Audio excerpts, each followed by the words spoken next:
ভাই 2 পিস ডিম দেন আর একটা লাখ সাবান দেন। আর কত হচ্ছে ওইটা আমার খাতায় লিখে রাখেন। আচ্ছা ঠিক আছে দিচ্ছি, কিন্তু এর আগে যে তোমার বাকি আছে ওই বাকির টাকাগুলা পরিশোধ করবা না? আরে ভাই বাকির টাকা টেনশন করেন না, আমি 2 দিন পর দিয়ে দিব নি। আচ্ছা ঠিক আছে ভাইয়া দিচ্ছি।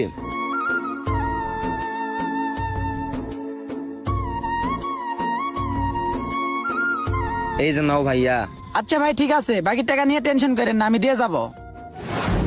কি রে ভাই, তোমার দোকানের থেকে দেখলাম তুই সদা নিয়ে গেল, ওই কি তোমার টাকা কি ঠিক মতো দেয়? আরে ভাই আর বইলেন না, ওর অল্প টাকা করে বাকি নিতে নিতে প্রায় 5,000 টাকার মতো বাকি নিছে।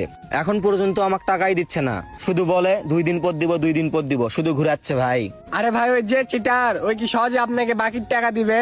ওরে তো শুধু দেখি সারাদিন বসেই থাকে, কোনো কাজ কাম করে না, আর দেখি বন্ধু বান্ধবের সাথে নেশা পানি করে বেড়ায়। ওই বাকির টাকা পরিশোধ করবে কেমনে?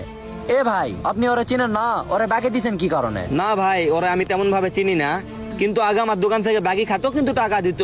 কিন্তু ইদানিং কয়েক মাস থেকে বাকি খাচ্ছে, টাকা পরিশোধ করতেছে না ভাই।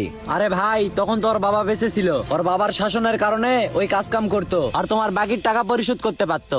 এখন তো ওই কাজ কাম কিছুই করে না, সারাদিন শুধু বন্ধু বান্ধবের সাথে ঘুরে বেড়ায় আর নেশা পানি করে বেড়ায়। তোমাকে ওই বাকির টাকা দিবে কিভাবে? ও আচ্ছা এই বিষয়, তাই তো ওই আমার বাকির টাকা পরিশোধ করতেছে না, শুধু বাকি নিয়েই যাচ্ছে। হ্যাঁ ভাই ওরা আর বাকি দেন না, তা না হলে আপনার ব্যবসা লাঠে উঠে যাবে।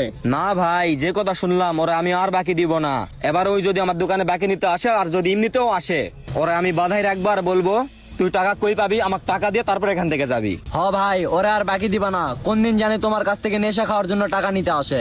না ভাই, ওরা আমি আর বাকি দিব না, ওই আমার দোকানে আসা মাত্র ওরে বাধে রাখবো। আর ভাই শুনেন, আপনারা যদি ওরে কোনো জায়গায় দেখতে পান তাহলে আমার দোকানেতে একটু নিয়ে আসেন ভাই, কারণ বাকির টাকাগুলা তোলা লাগবে, বুঝছেন না? আচ্ছা ঠিক আছে ভাই, ওরে যদি আমরা কোথাও পাই তাহলে তোমার দোকানে ধরে আনবো। আর তোমাকে সাবধান করার জন্য তোমার দোকানে আসছিলাম। থাকো ভাই, আসি। আরে যে কথা শুনলাম, এখন ব্যাগের টাকাগুলা তুলবে কিভাবে, চিন্তাই পড়ে গেলাম।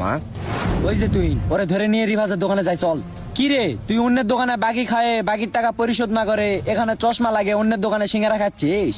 ওই বেটা কিসের বাকি, আর কার দোকানে আমি বাকি খাইছি? রিভাজের দোকানে তোর 5,000 টাকার মতো বাকি আছে, ওর বাকির টাকা পরিশোধ করা লাগবে না? কোন রিভাজ রে?